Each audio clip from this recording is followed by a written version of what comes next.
Now, we're lucky enough to ride a lot of amazing bikes to review on this channel, but two of my favourites have actually been very recently, in the form of some brilliant, new for 2024, naked bikes. One is the KTM 990 Duke, the successor to their already excellent 890 Duke R, and the other is the Yamaha MT-09, the latest in a long line of super fun nakeds bearing the same name. So which one should you buy if you're looking for some mid to large capacity naked fun on the road in 2024? Well, in this video, we'll compare them in all the key categories, score them on points, and then at the end, declare a winner. Now, firstly, with the engine, the performance figures aren't massively different, but there is still an important distinction. The KTM gets a 947cc parallel twin, which is 58cc's up on the 890 Duke it replaces. From it, you'll get a healthy 123 horsepower at 9,500 RPM and 103 Nm of peak torque at 6,750. The MT-09, on the other hand, uses an 890cc inline triple,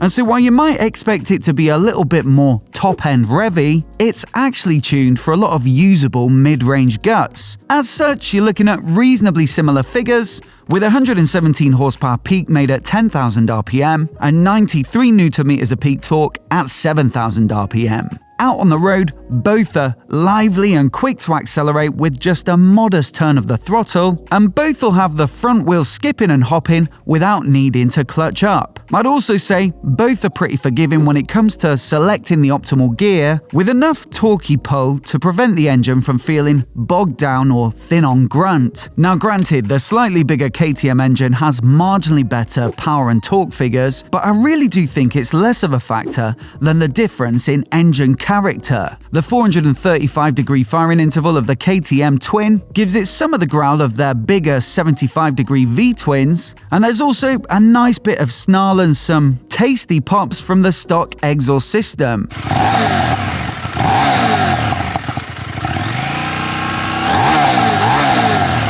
The triple in the MT-09 also has its charms with that typical howl as it builds through the rev range, and they've even included some acoustic amplifiers in the top of the fuel tank to get more of the induction sound up into your face. Honestly, on performance, this one is so close run, and it's really a question of personal taste on sound and feel, so I think I'll have to call this one evens. Now onto the handling here, and we've got a really good chassis from each, with the KTM using a steel trellis frame, which has been redesigned for 2024 with improved rigidity. It's suspended on their excellent WP suspension with an upside-down fork up front and monoshock at the rear, both of which offer plenty of adjustability, and with the toolless adjusters on the forks being particularly convenient. Braking comes from their own brand calipers, but fear not, because there's plenty of power and lots of feel. The Yamaha, though, well, it's pretty comparable in terms of its ability to carve up corners, with a similar curb weight in the 190 kilograms region and plenty of agility. There are new suspension settings for this year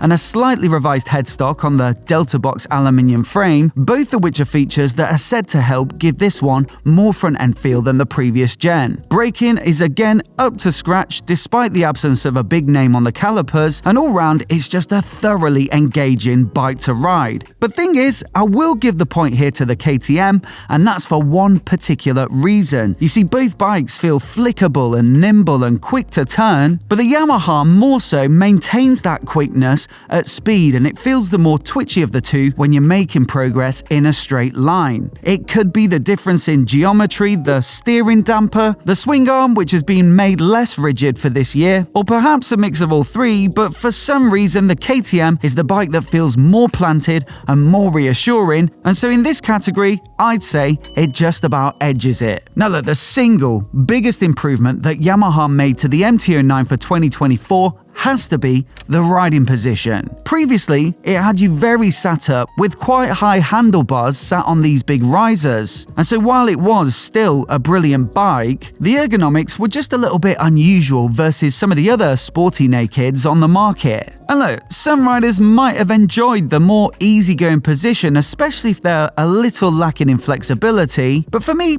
it made it feel less intuitive and less natural when riding at a brisker pace. So the good news is that for 2024, the bars are down and slightly forward, the pegs are a little back and up, and the result is a riding position that's pivoted forward from the seat, which puts it much more on a par with the KTM, along with other sporty nakeds like the Street Triple from Triumph or the Kawasaki Z900. If we were comparing this 990 Duke with the previous gen of the MT-09, then I would have had to hand this point to the KTM, but thankfully now they're so similar that this one is also a draw. As for the tech though, well, these bikes both have everything you could need and more, and a reasonably comparable feature for feature, but the Yamaha will still get the point here, and so let me tell you why. You see, both have cruise control, a quick shifter, loads of riding modes and lean-sensitive rider aids, a good TFT display, well-designed switchgear, and some phone connectivity available. In fact, the KTM, you could say, has the better laid out menus and graphics, but the big problem lies in the fact that some of these most useful features, like the cruise control and quick shifter, are part of their optional tech pack, which is the best part of 900 quid. Now, the tech pack, I'm told, at the moment in the UK,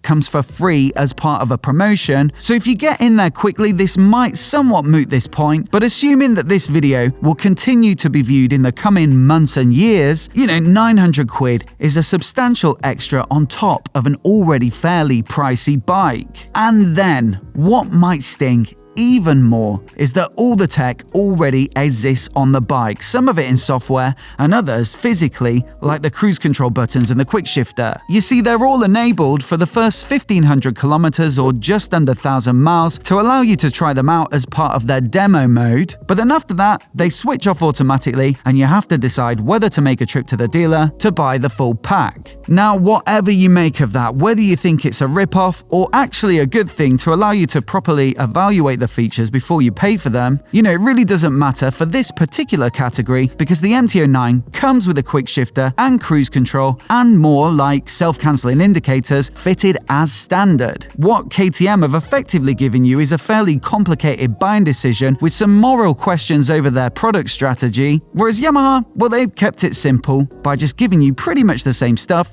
but for free. Now, before we get on to the next category, I just want to give a huge thanks to today's video sponsor, and that's Speedo Angels. You see, both these bikes come with a nice big color TFT display, but look, if you were to scratch or damage them when cleaning or working on your bike, then it could cost you a small fortune to replace. A 2021 KTM 890 Duke R, for example, which uses a similar dash to this 990, well, it costs a whopping £793 for a new dash, and you can't just buy the lens, you have to buy the whole thing pre-assembled. A Speedo Angels dash protector though, well, it costs just a few quid, and they make them for most new bikes from all the major manufacturers. So do check out the link down in the description below to find out more, and you'll also find down there a 20% discount code specifically for my viewers. So once again, a massive thanks to Speedo Angels for their support, and with that, on to the next category, and sorry, but we gotta do this one.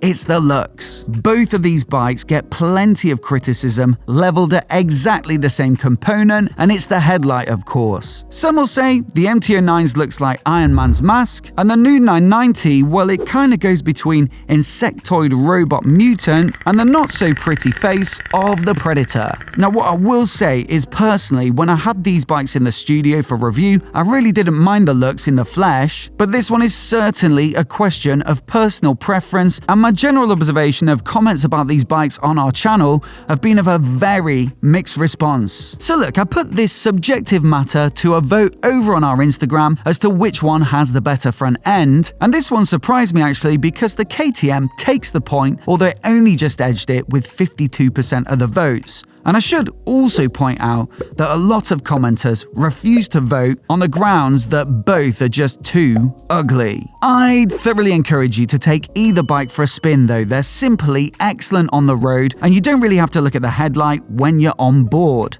Genuinely, either would be hard to resist after a decent demo at your local dealer, and then it just comes down to a question of the price. This category absolutely goes to the Yamaha though. The KTM has gone up quite a lot since its last iteration, and so you're now looking at £12,999, and that's before you even think about adding that tech pack. The Yamaha though, it's almost £3,000 cheaper at $10,106. And like I say, of course, all that standard equipment is coming for free. You could even go for the SP version, which gets upgraded Öhlins suspension and Brembo brakes, and at £11,806, you'd still have some spare change versus the Duke. So that makes it, with my extremely rudimentary scoring system, 2 points each. And so in one sense, you could say it's a draw, but what I will say is this. The categories in which the KTM earn points, like the extra bit of stability in the handling and the ever so slightly more palatable headlight, to me seem less significant than a much more affordable price and a much more generous offering when it comes to standard equipment and tech. So look, if it were my choice, I think it'd have to be the MT-09, but do let me know your pick down in the comments below. Also, if you want to see more of the latest motorcycle comparisons like this right here on YouTube, then please do hit subscribe if you've not already, and I'll leave some of my other favorite naked bikes for 2024 on the screen now, so you can give it a click and give it a watch. As always, a huge thanks for watching today, and we'll look forward to catching you in the next video.